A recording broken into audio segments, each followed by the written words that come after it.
Yo, yo, yo, yo. I'm Fashion 40. We're playing City Skylines 2. This is episode 6 of Brooklyn, New York. We're currently still in East New York, and as we look at the surrounding areas, we've tackled Spring Creek, we've tackled Emerald Green houses, new houses, we've tackled pink houses, sanitation, the mail facility. Now, there's this little pocket, this little bit of a corner, and this area is called the Hole. It's a neighborhood that's nestled on the border of East New York, Brooklyn, and Ozone Park. This neighborhood is very old, and believe it or not, it sits 30 feet below the surrounding area.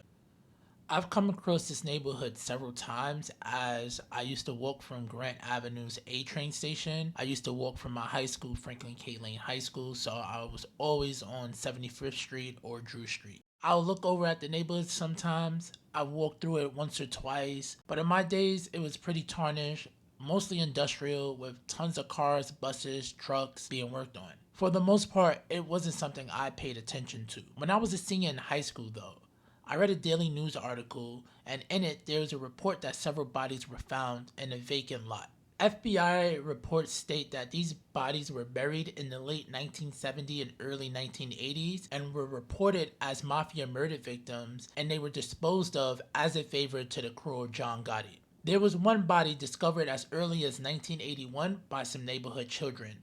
The Hole is now considered a historic site as a mafia graveyard. This area is known as a victim of constant flooding.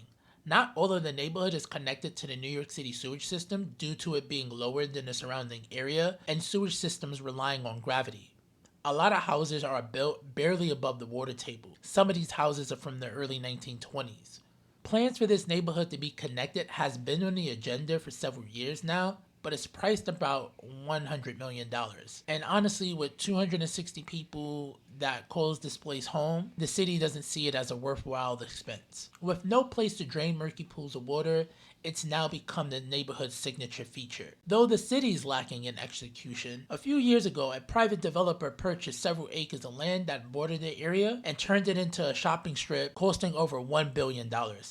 Now, you can go get some Taco Bell, get some new clothes, and take your kid to Chuck E. Cheese, but I guess that's better than helping people who are really in need. For this build, and due to the limitations of how mods work with fences and the way decals and the graffiti stuff work, I will have to embellish in some areas. There'll be a lot of vehicles with graffiti on it, even though in real life it's not like that. Most of the graffiti are to the houses or on these big industrial fences. I've added some pics of my walkthrough of this neighborhood, so definitely check the little slideshow out. Unless you're here though, it's extremely hard to capture the feel of grit, grime, and history of this area, so I've done my best to really detail this area. I implore you to check out the links in the description. There's also a 9-minute documentary that will put almost all of this in perspective. You will not believe that this place actually exists in New York City, but hey, it is what it is. Alright, let's get to it.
As we place the final buildings and housing for this area, I do want to give a huge thanks to everybody who's liked, subscribed, commented, or even viewed with no interaction. It means a lot. I appreciate it. And in kind, I wanted to do a very, very detailed build, and I really wanted to bring this place to life. So this is for you guys, honestly, as much as it is for myself. So I appreciate that. With that being said, though, I've turned about 9 hours of detailing into about 13 minutes. So if anybody wants an extended cut, drop a comment below and I'll definitely try to cook that up for you guys. With that being said, big shout out to Canadian Moose. He's a dope YouTuber who's given me a lot of inspiration in the detailing game. And with that being said, let's get to the detailing. Here we go.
All right, guys. So as we come to a close, I just want to thank you guys for watching. If y'all haven't, definitely hit that subscribe bell. Definitely like, do all of that for the YouTube algo. It's much appreciated. I did my best to try to evoke what I was feeling throughout this build, and I hope I was able to recreate it as much as I can. Please definitely take a look at the links below, especially that 9-minute documentary. It's extremely insightful. With that being said, guys, I'll see y'all in the next episode. We have to do Linden Plaza. It's going to be a build. Peace.